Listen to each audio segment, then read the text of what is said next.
Hello board game brothers and sisters, I'm Adam Singer and welcome to another episode. I'll be letting you know of all the board games launching on Kickstarter and Gamefound over the next week. If you're new here, we do this every single week, going over all the upcoming campaigns, so if you want to stay up to date, this is the place to be. But before we get started, I do like to go over some news and announcements that I just found out about. And I really only have one for you this week, but this one is more of an update because I did let you know about this campaign back when I found out about it. But we do have a launch date for this one, and it is going to be launching on July 2nd. And this is going to be adding a bunch of new expansions and content to the game Kemet, which is considered to be one of the greatest area control games of all time.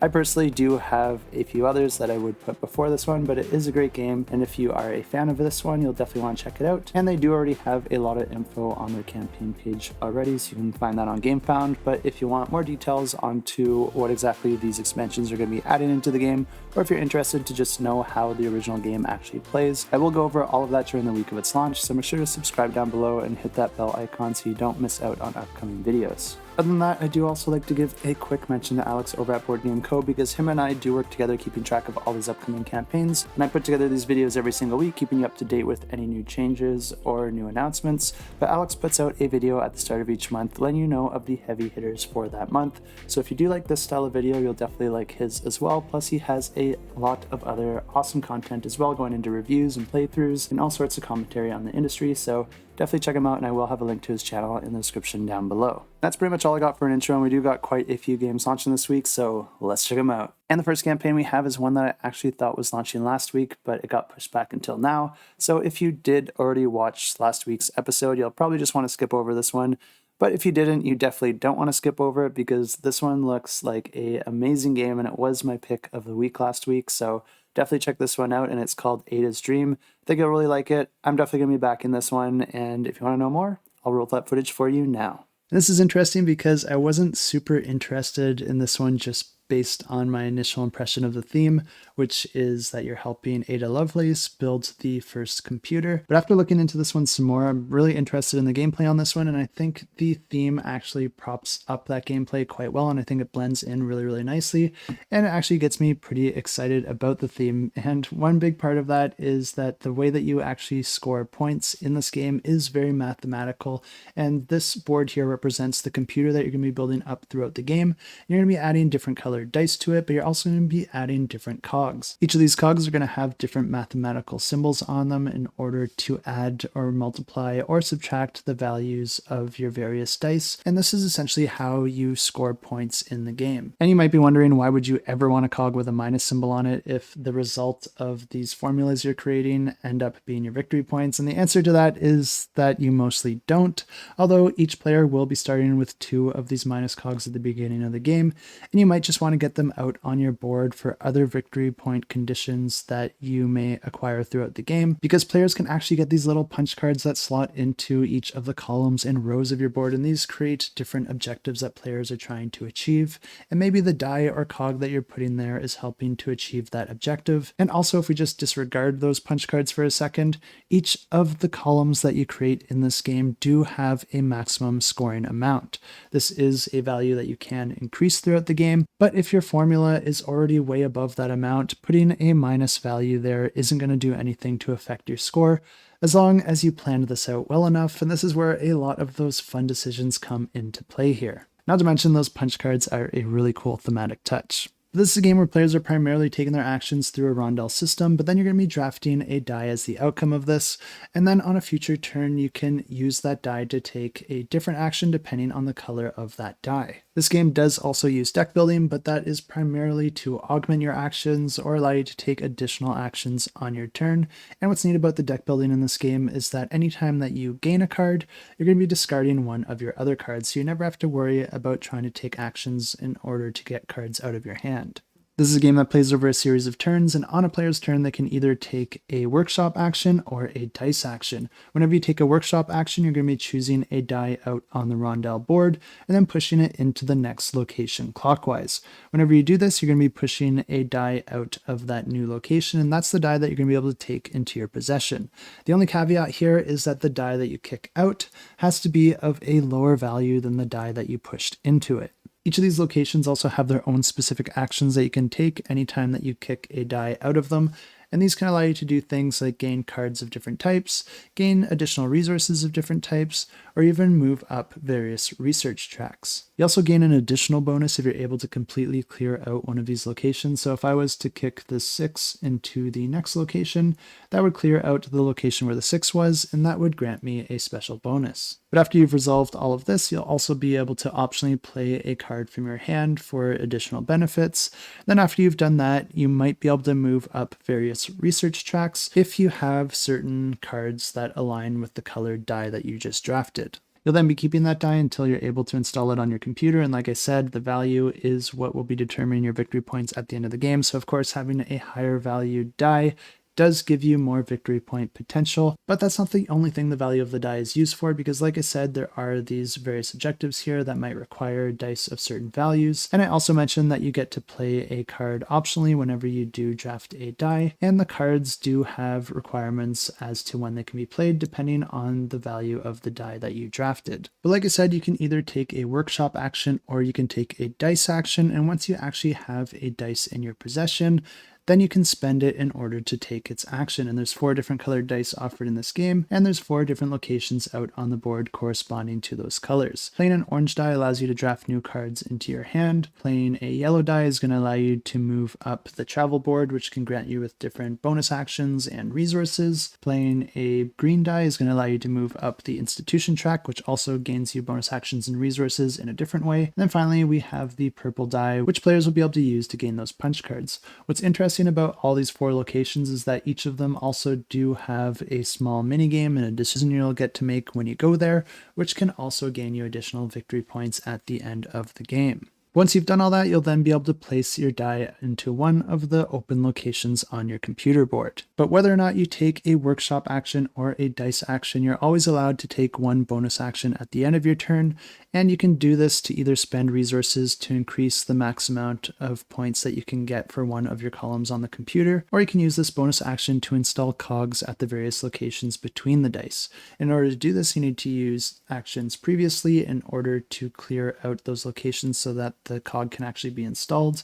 And of course, you do need to acquire those cogs, which you can do through the various actions offered in the game. The game continues like this, and the player with the most victory points at the end of the game wins the game. And if you want to check this one out, I will have it linked in the description down below. Also launching on the 10th, we have another game that I did cover in the past, except for this one I actually covered years ago back in 2021. But this one is called Artefacts, and this one is a competitive game where players are going to be building up their own robot and then fighting them against each other in an arena. And although that description might sound a bit brutish and it might make this sound like it's a tactical strategy game or maybe an Ameritrash game, but that's not actually the case at all, because this one is actually a Euro game with quite a lot of depth to it. I was really impressed with this one when I first covered it all those years back, and there's been a lot more playtesting on this game since then and a lot more developments and improvements on the game. And this was a game that was in development for I think 7 years before they launched that original campaign. So I'm not surprised to see that this one has a lot of positive reviews both in the forums as well as the ratings tab on BGG. And although you should always be taking high ratings like this with a grain of salt, especially before a campaign launches, it still is a good sign to see, and it's especially good when you see comments on people's ratings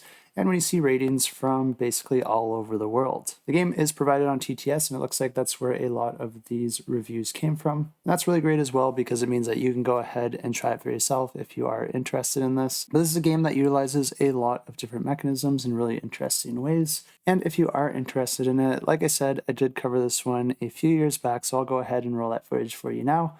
But also, I should probably just apologize in advance if my presentation back then isn't quite as good as it is today. And this one's really interesting for a couple reasons. And the reason that there's such a huge range in the playtime is that you can play this game in 2 different ways. Well, you can actually play it in a lot of different ways, but the 2 extremes are that you can play a game with a pre-made machine for a shorter game length. And in that case, you're just jumping straight into the tournament mode where you're going to be fighting against another player. Or you could play over the entire game where you're going to be building up your own machine from scratch and then playing in battles and then coming back, adding more to your machine, and then going back and forth through battle and building phases as you build up your machine stronger each time until a final winner is decided. And to build a machine, you're going to be starting with a frame that starts with 4 cannons, and you're going to be adding different pieces to it to increase its attack, defense, movement directions, and the energy it has for those movements. You're also going to be able to add different resistances to different elements. This game really allows players to decide how complex they want the game because there are a ton of modules that all fit together and add layers and layers of complexity on top of the core elements of this game. And there's also these little hex tiles that can be included that will change the way that the arena operates, incorporating things like teleportation and other things that will completely change your strategy as you play the game. This is definitely a very ambitious game, and with all the different moving parts and modules that you can include, this kind of seems like a machine of its own, which really helps sell the theme. But I really do hope people like this one because I really love to see ambitious games like this that are doing something very unique, really succeed, and bring something new to the industry.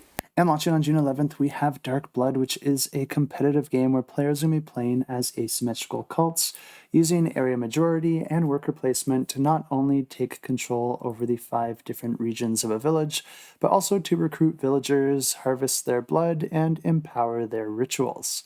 And I probably should warn you that this one is definitely geared towards a more mature audience because this one does utilize a hanging mechanism. But this is a game that plays over 5 rounds with a random amount of villagers and resources being added to each region each and every round. Players are then going to be taking turns assigning different cultists from their own personal player board out to the various locations out on the main board in order to try and get the majority in a specific area to have first dibs on the various actions there.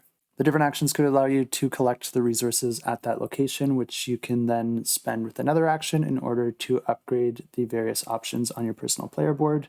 But you can also use actions to convert peasants at a location to a cultist, which you can then use on a future turn. But if you feel like your cult is already big enough, you might rather want to just sacrifice that peasant in order to harvest their blood, which you can then use to power up the various actions on your board. Or like I mentioned before, you can also choose to hang peasants in order to gain Dark Favor, which I believe is used to corrupt areas of the main board, which does allow you to spawn your monstrosity, which can help you in a variety of different ways. After the players have performed all their actions, the game actually has a bidding round where players are going to be bidding their available blood in order to gain influence and control over each of the particular locations. And then at the end of the game, the winner is determined by starting with each of the players' victory points that they earned so far, and then adding additional end-game victory points depending on the number of locations they control, their cult size, upgraded rituals, and the amount of quests they were able to complete. Player with the most victory points after all that wins the game, and if you want to check this one out, I will have it linked down below.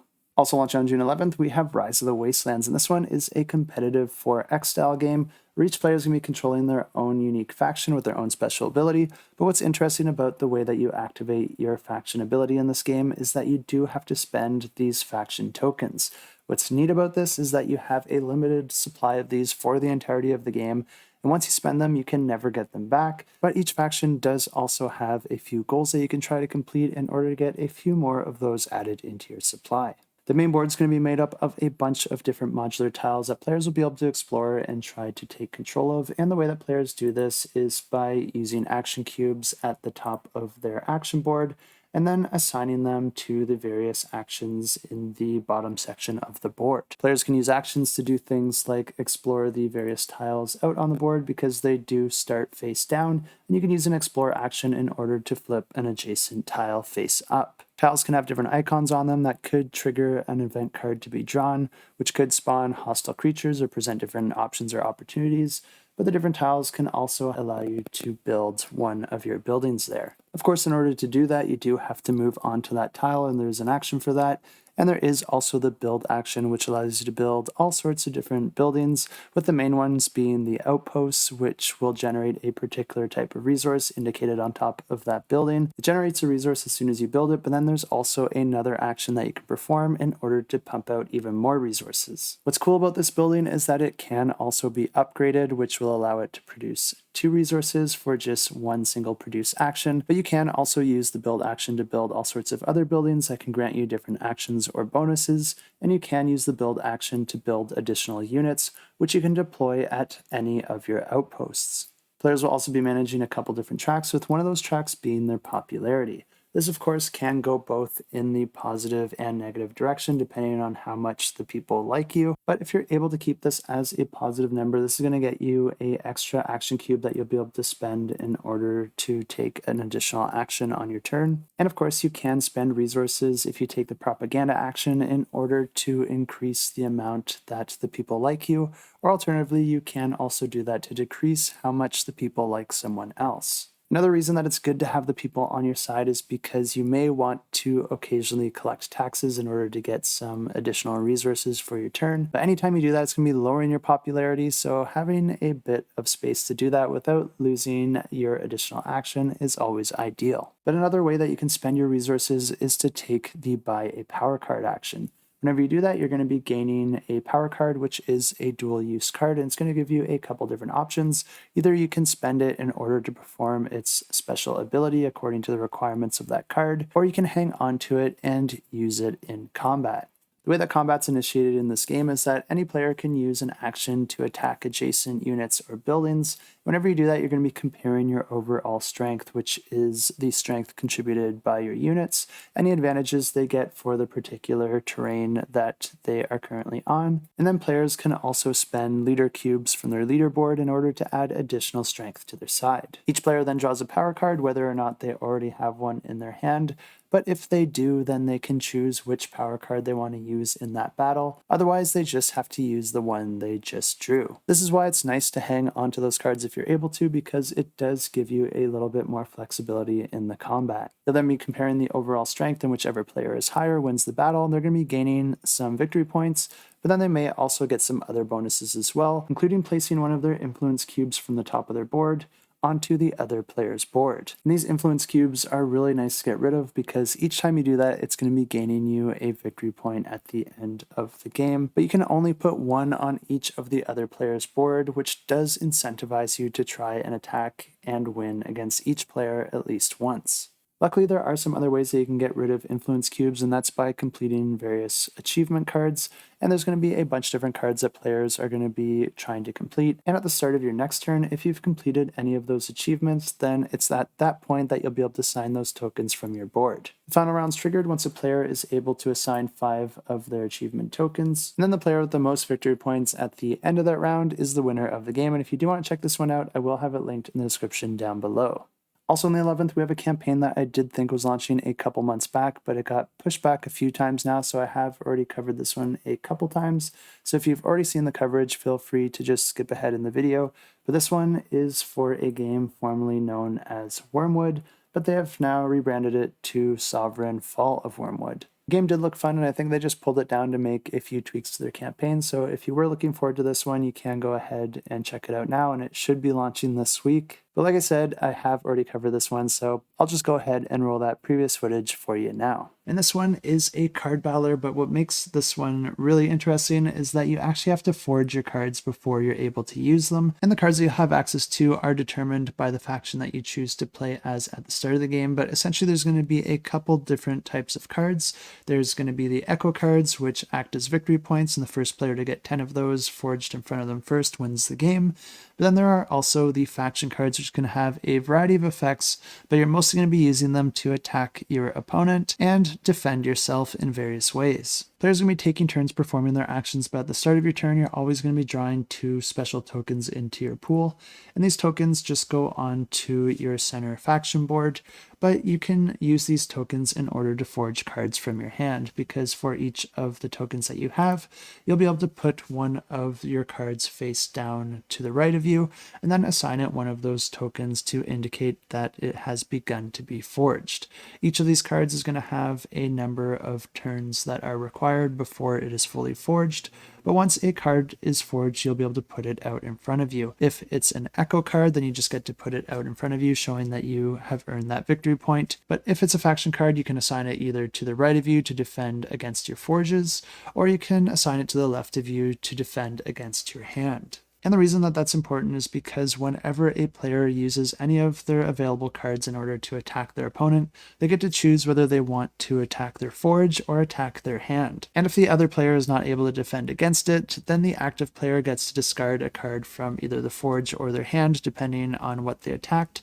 but if that card is an echo card, then instead of discarding it, they actually get to keep it for themselves. But the rounds continue like this, with players gaining these forge tokens and then using them to forge cards from their hand, but any cards that you already do have out from a previous turn are going to have their tokens move around the circle clockwise, and once they've moved the appropriate amount for that card, you'll be able to get that card into your possession. But there is one more thing I want to point out here, because instead of using one of these tokens to forge a new card, you can instead flip it to the other side in order to push one of your existing forged tokens forward one space. This is a really excellent way to try and forge one of your cards a lot faster if you are particularly interested in getting that card forged. Not only this, but once you flipped over those tokens, they then become a different type of token, which can be used in order to trigger different actions with certain faction cards that you might have out in play. This creates a really interesting dynamic on how you want to use those tokens, but once you do have your cards out in play, those all become new actions that you can perform on a subsequent turn in order to get different benefits from those cards or even to attack your opponent. But like I said, the first player who's able to get 10 of those echo cards forged in front of them first wins the game. And if you do want to check this one out, I will have it linked in the description. Also on the 11th, we have the Pirate Republic Africa Gambit, and this one is a competitive deck building game where players are going to be sailing their ships around a map, interacting with different islands and points of interest out in the water, and of course trying to score the most victory points. This is a game that I did cover a few months back in February, so you might not have heard about this one, but I will go ahead and roll that previous footage for you now. And if you're familiar with the Pirate Republic, this newer version is basically a second edition of the game that's also going to be adding a campaign mode. But if you're not familiar with this game, this is essentially a deck building game where players are going to be playing as different pirates, starting with a common 12 cards, but then having 2 unique cards that are going to be specific to their pirate. The board's going to be set up with a bunch of different merchant and naval ships, as well as different settlements that players can interact with and take advantage of. On a player's turn, they'll be able to determine their movement through dice rolling, but then they're going to be performing combat with their action cards.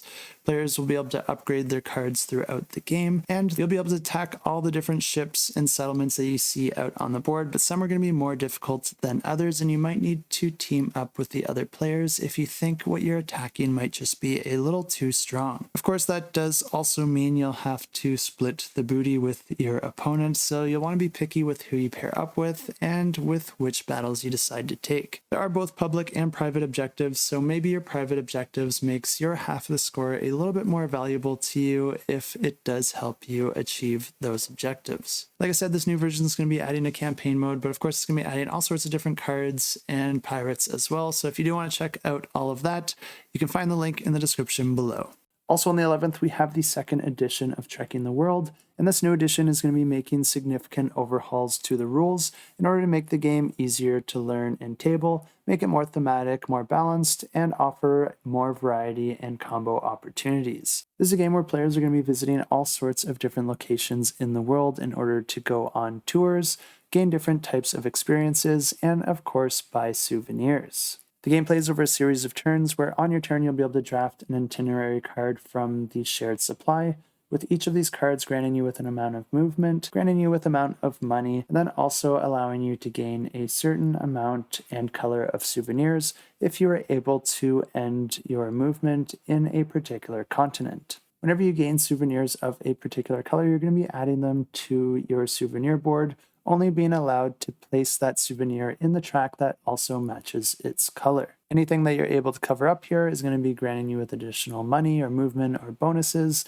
that you'll be able to take advantage of on your turn. But there's a couple other things that you'll want to consider when you are drafting that itinerary card, because there's 2 other potential things that you'll be able to do if you're able to end your movement in an appropriate continent. To the left of the itinerary cards in this image here, you have the experience cards, and then you also have the tour cards.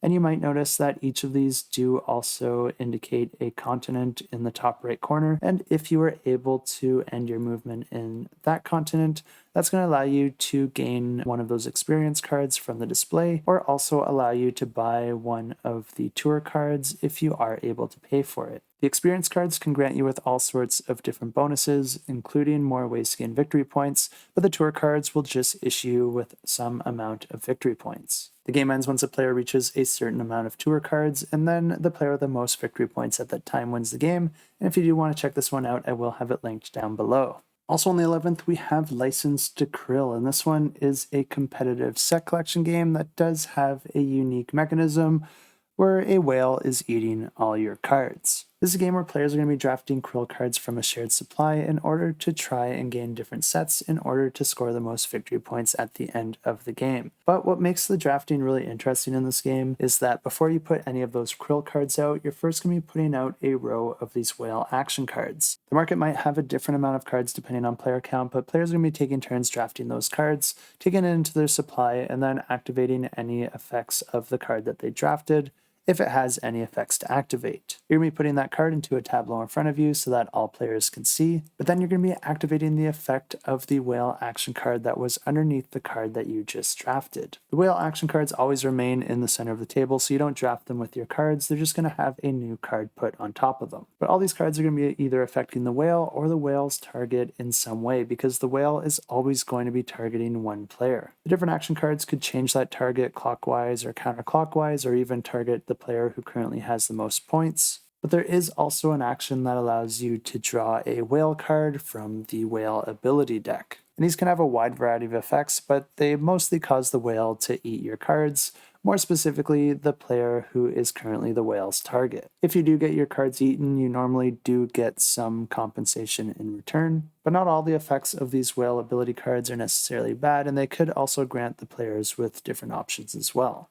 But after all the players have drafted a card, you're then going to be ending the round where you're going to be drawing another one of those whale ability cards, whether or not you already drew one within the round itself. The game ends once a final card from the whale deck is drawn, and then players are going to be adding up all their victory points from the different sets that they're able to complete. Then the player with the most at that point wins the game, and if you want to check this one out, I will have it linked in the description down below. Also launching on the 11th, we have Jomsvikings, I think, or maybe the J makes a Y sound and it's called Jomsvikings. I'm not really sure, but hopefully I got one of those correct. And this is a competitive tactical deck building game, but this one has a lot of interesting elements that make it different from a lot of other deck building games in the genre. First of all, players will be playing as a character, and they're also going to be getting a unique deck of cards. But unlike a lot of other deck building games, the deck of cards that you start with is actually dictated by the board you're dealt and not by the character that you're playing as, because you're first going to be getting your board and then the associated deck of cards, and then each player is going to be dealt 3 different character cards, and you're going to be choosing one of those characters to play as. This is really cool because it means that each of the characters offered in this game can actually be played with any of the decks of cards offered in this game. But you are going to be limited by the 3 character cards that you are dealt in that game, so you can already see how this game offers quite a lot of variability. But the variability doesn't stop there, because the game plays over 3 rounds, with each of the rounds taking the players to different planets, and each of the planets are going to have their own set of rules that change the game in various ways. The game also does have a main board, and at the start of the game you're going to be putting your character's miniature out on the board, and there's going to be branching paths that you'll be able to move your miniature through as you play throughout the game, with each of those paths having different spaces with different icons that can grant you all sorts of different benefits depending on the path that you choose. That will come a bit later though, because before the players are actually able to move through any of these spaces, there are a few phases that you need to go through at the beginning of each round, with the first phase allowing players to draft 2 different types of cards. There are your combat cards that you'll be able to draft and add into your deck, but then there are also the equipment cards that players will be drafting and then putting beside their board, with those cards modifying your character's stats and also potentially granting you with some special abilities. Once players have done all that, you're going to be revealing the planet card for the round and the effects that it's going to have, and then players are going to be taking turns, starting their turn by moving down that path. Depending on the path you choose, you're going to be getting different benefits, but these benefits can do different things, like allow you to add or remove combat cards from your deck, gain additional equipment cards, or even just gain victory points, but you can also gain tokens that you can spend in future turns in order to augment your actions. Each round also presents the players with different monsters that they can choose to fight for that specific round, and after you've gained your benefit for moving down the path, you're going to be choosing one of the available monsters to fight individually. Once all the players have done this, each player is going to be fighting their chosen monster, and the way that works is that you're going to be drawing a hand of cards from your deck, and the amount you get to draw is going to be determined by the stats of the type of combat you're going to be choosing to fight that monster with. You can fight the monster with either ranged attacks, magic attacks, or melee attacks, and this might have various implications on the battle, but also you'll want to have a high stat of whichever one that you chose, because that means you'll get to draw more cards into your hand. And I really love the way that the combat works in this game because it does use a push your luck element, because you can actually play up to 7 cards in a single attack against the monster, but you may not always have 7 cards in your hand. The way that the push your luck is incorporated into this is that the more cards you play, the more damage you can potentially do. But if the total value of those cards goes above your character's critical hit value, then you miss and your attack is a complete bust. This means that you'll probably want to start by drawing cards from your deck, but once you start getting close to that critical hit value, you might want to have a little bit more control over that and start using the cards that you have in your hand. If you're able to get that total value to match your critical hit value, then that actually allows you to deal an additional amount of damage, draw an extra card into your hand, and gain a free victory point.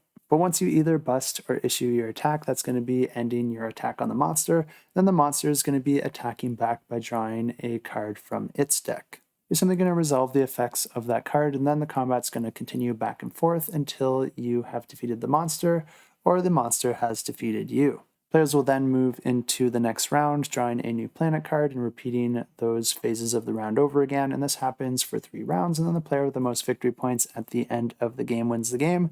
And if you're interested, check this one out. I will have it linked in the description down below.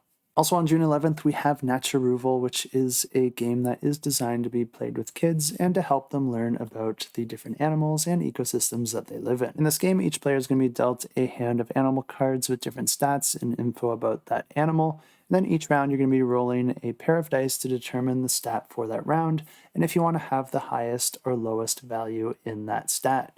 Each player will then be choosing a card from their hand and then simultaneously revealing those cards, and then whoever best fulfills the stat requirement for that round is going to be gaining a victory point, and the game continues like this until players have played all their cards, and then the player with the most victory points wins the game. Really simple game here, which of course does make it great to play with kids, so if you are interested in this one, you can find a link to it in the description down below. Also on the 11th, we have a new expansion for Dune War for Arrakis, and this one is called the Desert War expansion. This expansion is pretty simple. It's just going to be adding a few new units into the game, and some of the units are going to be able to summon and ride sandworms, and the other units will be able to scout and withstand hazards out in the desert. If you are interested in this game, I should also mention that this campaign is the last chance to get all of the original exclusives. But I don't have too much new to say about this game, and this is a game that I did cover in the past, so if you're interested to know how the original game plays, I'll just go ahead and roll that previous footage for you now. And this is the next asymmetrical strategy game coming from Kemet, where players are going to be fighting for control of the planet, maneuvering troops, harvesting spice from the desert, and avoiding or challenging giant space worms. The game features an action dice system and event cards that will create a different story each time that you play the game, and the game's designers also include the designers from the game War of the Ring, so I think this game will be inspired by that game and probably have a lot of similarities, but I'm sure it will iterate on it and offer a slightly different experience. But each round, players are going to be rolling a number of action dice to determine which actions they have access to, and then each turn, players are going to be spending one of these dice in order to perform the associated action, and there's a few different actions that players can do. They can either perform the strategy action to direct legions and move or attack other units, perform the leadership action, which allows using their leaders to command their armies or perform special actions, or the deploy action to recruit more troops, the mentat action to gain or play planning cards, or the house action, which has special effects depending on the faction that you're playing as. The planning cards will have special effects and powerful abilities that players will want to time appropriately to tip the game in their favor. And of course, doing all this to gather the most spice, which is the most critical resource in all of the galaxy, eradicate your enemies, and be the player to dominate the planet. That's about all the info I have right now about how the game plays, so if you want to know more, I have links in the description below to the campaign, and I'm sure there'll be a lot more details over there. And launching on June 12th, we have Road to Hollywood, and this one isn't exactly a board game. Instead, this one is more of a role-playing game where players are going to be creating their own movie. The way this game works is that each player is going to be choosing different role cards, and this could make you a cast member, a director, or even be in charge of makeup and costume design. Players are going to be receiving production sheets depending on their roles, and that's going to help guide them through what they need to do to fulfill their roles. The game does provide some components to make the game more thematic, but players will also be using items from their household as well. And players will also actually be filming a video here because the game does provide an app which will piece the movie together and even add in different effects and transitions that will hopefully make your video look somewhat professional depending on your acting capabilities. And players will actually be able to watch these little flicks after they've gone through the whole experience. If this one sounds interesting to you, I will have it linked in the description down below. Also launching on the 12th, we have Phantom Inc. Arcana, and this one is a standalone expansion to the original game Phantom Inc., which I actually hadn't heard of before, which is now pretty exciting to me because this one is my own personal pick of the week. This one is a really clever deduction word game, but it's got a lot of unique mechanisms that look like a lot of fun, but also tie in its theme better than almost any other game. This is a game where players are going to be split off into two teams, and then there's going to be a player on each team acting as a spirit. At the start of the game, a card is going to be drawn that has a bunch of different words on it, and the two spirits are the only players that get to look at that card, and they're going to be agreeing on one of those words to be the word used for that game. Throughout the game, each of the spirits is going to be giving clues to their team to try and guess that word, and whichever team is able to do that first is going to be the winner of the game. But let me tell you exactly how that works. Each of the teams takes turns getting a clue from their spirit, and the way this works is that the living members on that team are also going to have 7 different question cards. They're going to choose 2 of those question cards to give to their spirit, and then the spirit can choose one that they want to answer. They don't actually let their team know which one they are answering because they have to discard the other one face down. But it's really cool how they answer this question because they're going to be writing the answer to that question on their team's side of the ghostwriter board, writing just one letter at a time, and then announcing the letter as they write it. The reason you want to do it this way is because this gives the rest of your team the opportunity to tell you to stop at any letter. This is important because even though the other team doesn't know the exact question that you asked, the answer to that question could end up giving them some sort of clue once they start gathering some clues of their own. So you'll just want to stop your ghost from writing out the full word if you already think you know what they're writing. The teams will be taking turns doing this, moving down their side of the board, and then there are these special locations that have these eyes beside them, and anytime that a team reaches one of those rows, you'll be able to force the spirits to add one more letter to any of the words out on the board, whether it's on your side of the board or on your opponent's side of the board. Instead of asking a question, you can actually guess the word yourself by writing the word out on that next row. With each letter that you write, the ghost is going to indicate to you whether that's the correct letter by knocking twice on the table. If you don't hear a knock, there's no point in writing out another letter because you're just going to be giving more clues to your opponent.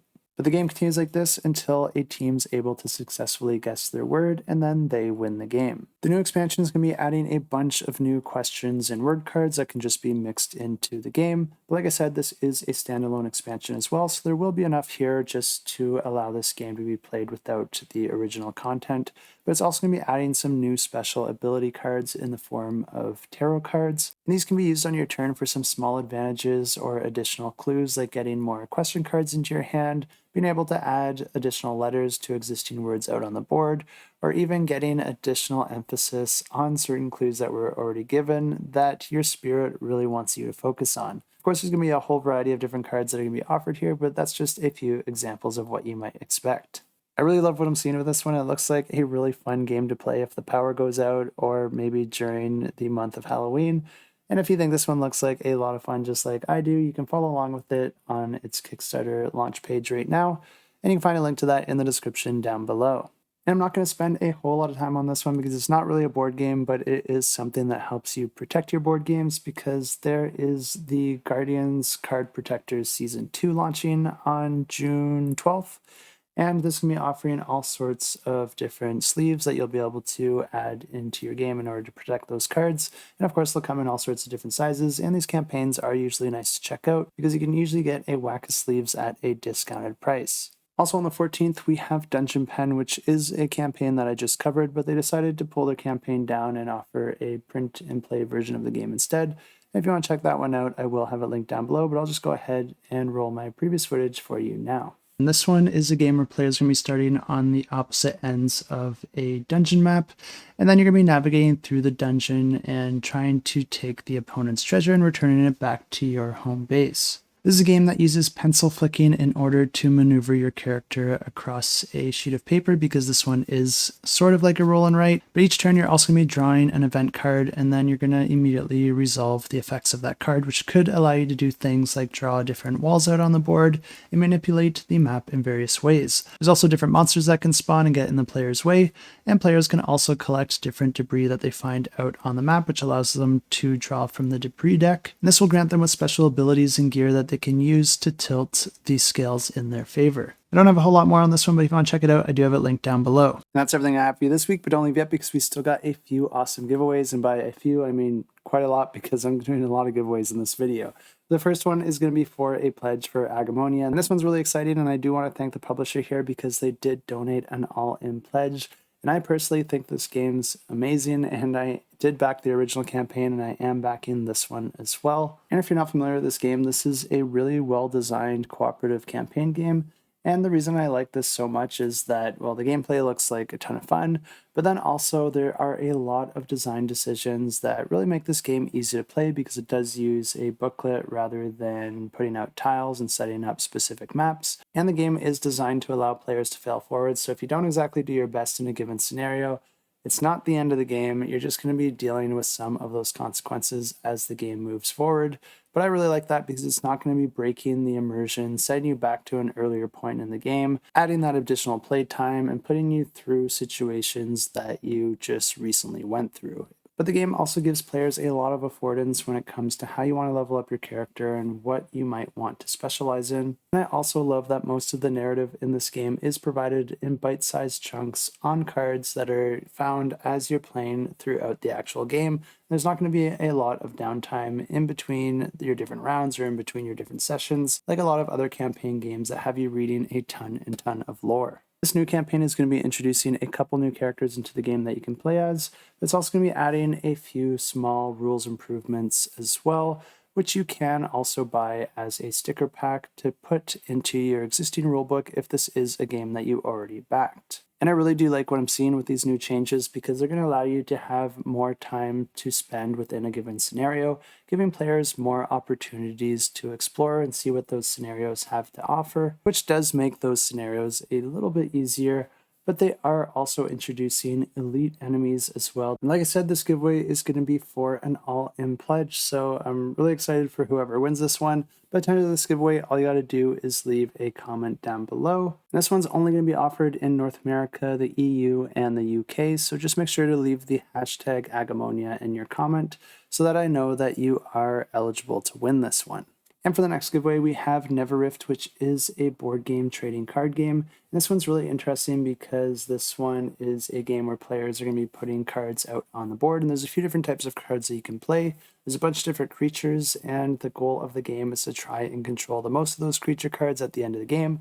But creatures can attack other creatures, granting you control over those creatures. But then there's also various location cards that you can put out on the board that will affect all the cards around them. And then there's also certain spell cards that you can play on your turn to get all sorts of special actions and abilities and break the rules in various ways. This game really doubles down on that tactical element, because not only are you manipulating the board and getting certain actions depending on the cards that you play, but you're also using those cards to occupy certain areas to block off from your opponents and potentially make certain areas more difficult to get to so that you can maintain control there. The game continues like this until the entire board is full of cards, and then players are going to be checking which of the characters they control and which their opponent controls, and whoever has control over the most creatures is going to be the winner of the game. This giveaway is going to be for the basic edition pledge, which gets you a copy of the game and all unlocked stretch goals, and this will include 6 different decks of cards. This one will be offered worldwide, so all you have to do is leave a comment down below. And if you left a comment for Agemonia, this will get you entered in this giveaway as well. But no need for a hashtag on this one, since everyone is eligible to win this game. But like I said, we do have a ton of giveaways this week, and the next one is going to be for a pledge of Guns of the Old West. This is a game that offers a bunch of different ways to play, and this is going to include standalone missions or a full campaign. But players will be able to play as all sorts of different characters across the West. You're going to be thrown into that Western world, finding yourself in duels, hijacking trains, or maybe finding yourself on the side of the law, trying to prevent any of that from happening.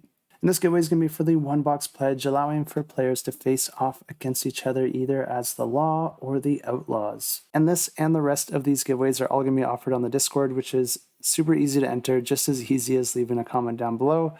But I'll give you the instructions after I get through all these games, because the next one is going to be for a pledge for KUGO. This is a dexterity game system that's going to be coming with a bunch of different components that allow for players to set up all sorts of different types of games, whether you're trying to flick a disc into a certain target or knock over your opponent's pegs, as well as a whole ton of other possibilities, because you can actually make up your own game systems with this game. That's what it's designed to be able to do. They're just giving you a bunch of pre-made games out of the box to get you started.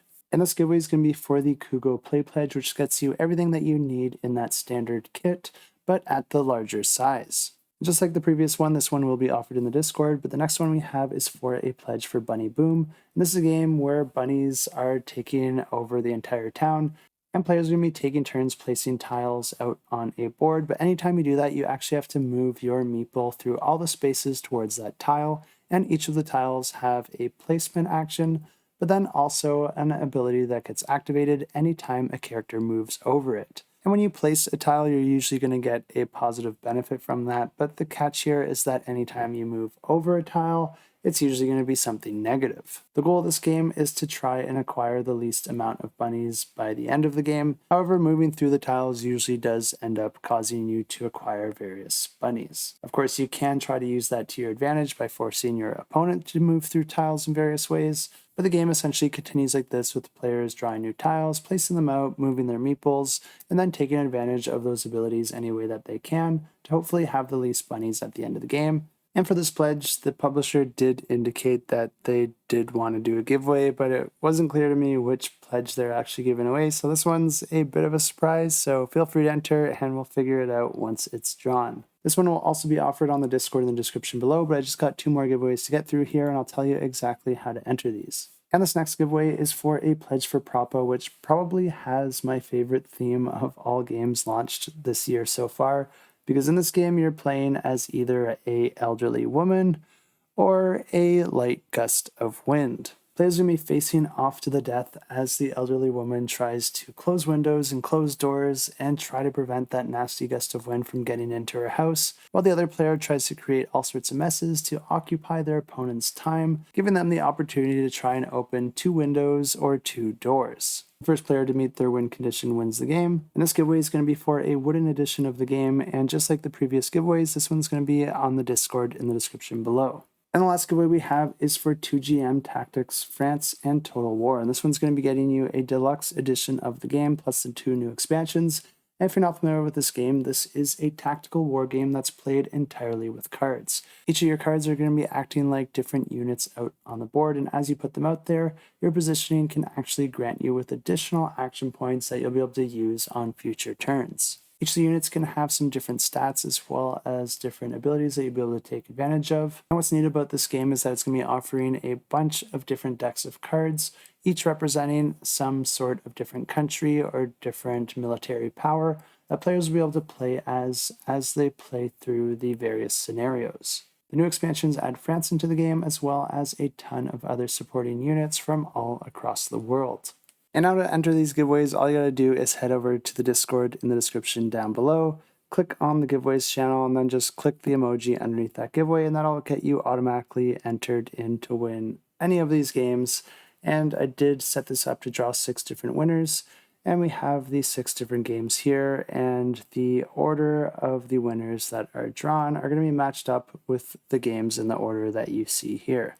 And yes, I'm aware I have a lot of notifications to get caught up on. You don't even want to see my email right now, but I'm going to try and get caught up on all of this weekend. So if you are waiting on a message from me, thanks for your patience so far, and I should get back to you really, really soon here. Good luck in those giveaways, but now let's go ahead and draw the winners for last week's giveaways, and we had a copy of Terraria, as well as the 18 Hex Games Collection Volume 2, and finally, Stupor Mundi. I'm just going to draw them in this order, so let's go ahead and draw the pledge for Terraria. To draw a winner, I just use this application here, and all these extra names down here are bonus entries for my members over on Ko-fi who help me to keep this channel independent, because I don't take any money or require any games from any publishers, and I just try to treat every campaign the same, covering them whether they're big or small, and just giving you the best coverage that I can. It does take a lot of work, and if you're in a position to help make these efforts a little bit more sustainable, I do appreciate you checking out my Ko-fi, and I do have a link to that down below. Let's go ahead and draw the winner for Terraria first, and draw those comments, and draw a winner. And the winner of Terraria is Timothy Wilson, who is one of our Ko-fi subscribers, so congratulations on the win. I'll reach out to you and let you know that you won yourself a sweet pledge here, but feel free to email me at adam@shelfclutter.com, and we'll get that pledge all sorted out. Next, we'll draw for the 18 Hex Games collection, and we'll do the exact same thing here. Go ahead and draw a winner. And the winner for the 6 Hex Games is Steve Killen, who is also from our Ko-fi. I'll reach out to you and let you know that you won yourself a pledge, but once again, feel free to email me at adam@shelfclutter.com. I don't know why I keep scrolling to the top here, because all I need to do is click pick another winner, but I'll just pull up the next game here, which is Stupor Mundi. So let's go ahead and draw the winner for that. And the winner is Kian van de Wever, who is also from Ko-fi, and I'm sorry for whatever I just did to your name there, but congratulations on the win. And for everyone who didn't win, I do realize that all 3 of these were winners from Ko-fi. It doesn't always happen that way, but we do have quite a lot of giveaways this week, both on this video as well as in the Discord. And your odds of winning here are actually quite good, because we have 6 different games to give away, and these Discord giveaways normally only get around 200 to 300 entries. And I guess another important detail here is that this is all absolutely free for you, so feel free to take advantage of that. And even if you don't end up winning, it's still nice that you're not actually out anything, and there are going to be a ton more opportunities in the future. But that's everything I have for you this week, and I hope this video turned out okay, because I probably spent about 3 hours just trying to set up my audio before filming this, because I did buy some new equipment here. I'm kind of picky on audio with the things that I listen to, and the audio on my videos has always been something that I've struggled with. But hopefully I don't go to edit this and find out the audio is a complete mess. I did do a lot of testing beforehand, so hopefully everything works out. But that's everything I have for you this week, and as always, thanks so much for tuning in. And until next time, keep that shelf cluttered and the table full.